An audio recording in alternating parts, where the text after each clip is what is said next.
Hi friends, welcome back to my channel. ఈరోజు మన topic ఏంటంటే కాపీరైట్ స్ట్రైక్, కాపీరైట్ క్లెయిమ్ గురించి మాట్లాడుకుందాం.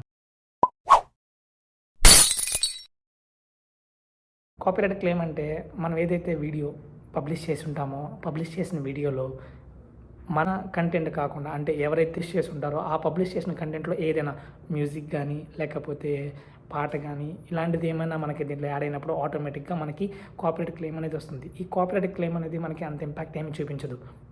మన ఛానల్ కూడా అంత ఇంపాక్ట్ ఏమి ఉండదు. వల్ల ఏంటంటే దీన్ని మనం అంత సీరియస్గా తీసుకోవాల్సిన అవసరం లేదు. కానీ ఇంకోటి ఏంటంటే కాపీరైట్ క్లెయిమ్ వచ్చింది అంటే ఏదైనా వాళ్ళది అంటే ఎవరైతే పబ్లిష్ చేశారో ఆల్రెడీ వాళ్ళ కంటెంట్ మనం యూజ్ చేసి ఉండాలి. యూజ్ చేసినట్టయితే ఫ్యూచర్లో అది యూజ్ చేయకుండా మీ సొంత కంటెంట్, మీ ఓన్ కంటెంట్ మీద మాత్రమే మీరు ఫోకస్ చేసి లైక్ ఎదగాలని ట్రై చేయండి. ఎందుకంటే వాళ్ళు ఏదో పెట్టారు, మనం కూడా పెడతాము, వాళ్ళకి స్ట్రైక్ రాలేదు, మనకి ఎందుకు వచ్చిందంటే అది మనం ఏం చేయలేము. వాళ్ళకి రాలేదంటే వాళ్ళ అదృష్టం, అది మనకు వచ్చిందంటే అది మన ప్రాబ్లం. సో దానివల్ల మనకి వచ్చింది మనం వర్క్ చేయాలి. సో అందుకోసం నేనేం చెప్తున్నాను అంటే వాడికైతే వ్యూస్ వచ్చేస్తున్నాయి, వాడు పెడితే వాడికి ప్రాబ్లం లేదు, మనం కూడా అదే పెట్టాలన్న మైండ్ సెట్లో మాత్రం ఎవరు ఉండొద్దు. ఎవరికి వాళ్ళు ఎప్పుడూ కూడా యూట్యూబ్ అనేది సొంతంగా కొత్తది ఉంది ఎంకరేజ్ చేస్తుంది. నేనేం చెప్తానంటే మీకు ఏదైతే వచ్చో దాని మీద మాత్రం ఫోకస్ చేసి దాన్ని మాత్రమే మీరు పెట్టడానికి ట్రై చేయండి. ఈ కాపీరైట్ క్లెయిమ్ అనేది దీనికి మనం అంత ఇంపాక్ట్ ఏమి ఉండదు.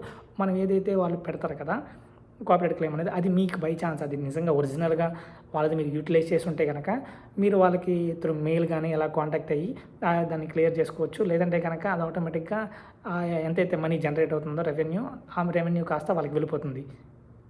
అలా కాకుండా ఉన్నా సరే ఆ వీడియో రిమూవ్ అవ్వడం కానీ సంథింగ్ ఇలాంటివి జరిగి మీకు ఎటువంటి ఇంపాక్ట్ ఏమైతే ఉండదు.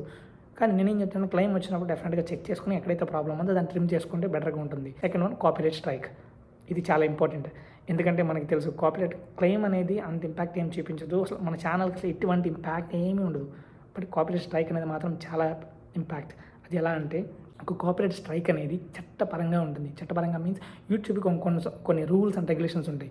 సో ఆ రూల్స్ అండ్ రెగ్యులేషన్స్ ఎప్పుడైతే మనం లైక్ ఓవర్కమ్ చేసి వస్తామో ఆ టైంలో ఏంటంటే ఎవరైతే ఫస్ట్ పబ్లిష్ చేసిన పర్సన్ ఉంటారు కదా, ఆయన ఏం చేస్తాడంటే దాన్ని మన ఛానల్ మీద స్ట్రైక్ వేస్తాడు.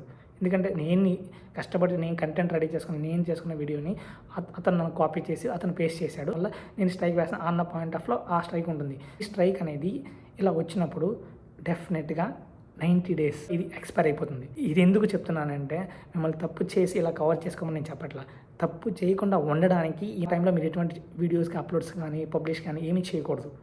ఎందుకు చేయకూడదు అన్నానంటే అది బై ఛాన్స్ మీరు చేసే దాంట్లో కూడా మళ్ళీ ఈ టైప్ ఆఫ్ కంటెంట్ ఉండి ఎవరన్నా స్ట్రైక్ పడితే మన ఛానల్ అనేది తీసివేయబడుతుంది యూట్యూబ్ నుంచి. సో నేను ఇప్పుడు నా కంటెంట్ ఏంటంటే ఈ 90 daysలో ఆ వీడియోని మీరు టచ్ చేయొద్దు మీన్స్ కొంతమంది ఏం చేస్తున్నారు, భయం వేసి దాన్ని వెంటనే డిలీట్ చేసేస్తారు. అలా డిలీట్ చేయకూడదు.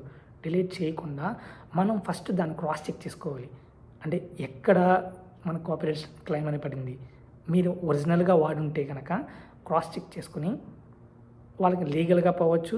లేదు మీరు బై ఛాన్స్ అది వాంటెడో అన్వాంటెడో ఆ కంటెంట్ మీరు యూటిలైజ్ చేసి ఉంటే కనుక దాన్ని మీరేం చేయొచ్చు అంటే ఎక్కడైతే వాళ్ళు క్లెయిమ్ అని పెట్టారు కదా అది మనం స్టూడియోలో మనం క్రాస్ చెక్ చేసుకుని ఆ టైం అక్కడ ఎక్కడైతే ప్రాబ్లం ఉందో అక్కడ దాన్ని ట్రిమ్ చేయడం కానీ లేకపోతే దాన్ని మ్యూట్ చేసినా సరే మనకి యూట్యూబ్ స్ట్రైక్ అనేది ఆటోమేటిక్గా పోతుంది.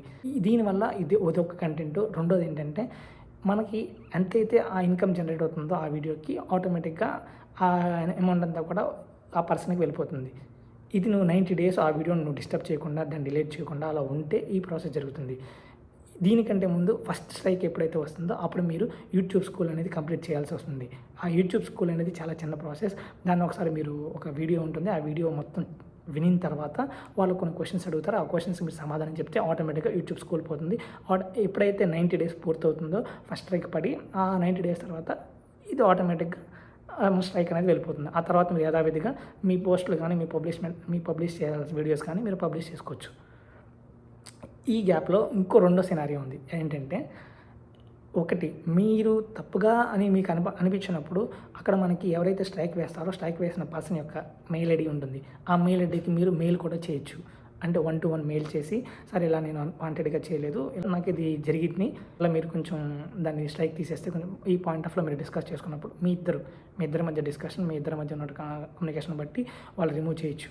కొంతమంది ఏం చేస్తారంటే దీనికి వాళ్ళ దగ్గర నుంచి మనీ కానీ ఏదైనా అడిగినప్పుడు అది మీ ఇద్దరు అండర్స్టాండింగ్ ప్రకారంగా మీరు పోవచ్చు. ఇది నేనైతే అఫీషియల్గా నేను చెప్పలేను. రెండోది ఏంటంటే మీరు ఏదైతే కంటెంట్ యూస్ చేశారో ఆ కంటెంట్ మీది, మీరు ఎక్కడ కాపీ చేయలేదు, ఈ పాయింట్ ఆఫ్లో మీరు అనిపించినప్పుడు మీరేంటంటే లీగల్గా కూడా ప్రొసీడ్ అవ్వచ్చు. ఇల్లీగల్‌గా ప్రొసీడ్ అయినప్పుడు ప్రాబ్లమ్స్ కూడా ఉంటాయి. అవి మీరు ఫేస్ చేసుకోవాలి. స్ట్రైక్ అనేది 3 గనక మీ ఛానల్ మీద 90 రోజులు 90 డేస్‌లో డ్యూరేషన్‌లో పడుంటే మీ ఛానల్ అనేది ఆటోమేటిక్‌గా డిలీట్ అయిపోతుంది. సో, దానివల్ల నా సజెషన్ ఏంటంటే ఒక్క స్ట్రైక్ ఎప్పుడైతే పడుతుందో మీరు పెట్టాల్సిన వీడియోస్ గానీ మీరు స్టాప్ చేసి ఆ 90 డేస్ అయిపోయిన తర్వాత నుంచి మీరు పబ్లిష్ స్టార్ట్ చేసుకుంటే చాలా బెటర్‌గా ఉంటుందని నా ఎక్స్‌పెక్టేషన్. దానికంటే ముందుగా మీకొకటి తెలియాలి. ఈ స్ట్రైక్స్ అనేది ఎలా చెక్ చేయాలి ఎక్స్‌ప్లెయిన్ చేస్తాను. మీరు పక్కన వీడియో ఉంది కదా! ఆ వీడియో చూడండి. ఆటోమేటిక్‌గా మీకు అర్థమవుతుంది. ఎక్కడ చెక్ చేయాలి. చెక్ చేసిన తర్వాత దాన్ని ఉన్నాయా లేదా తెలుసుకోవచ్చు.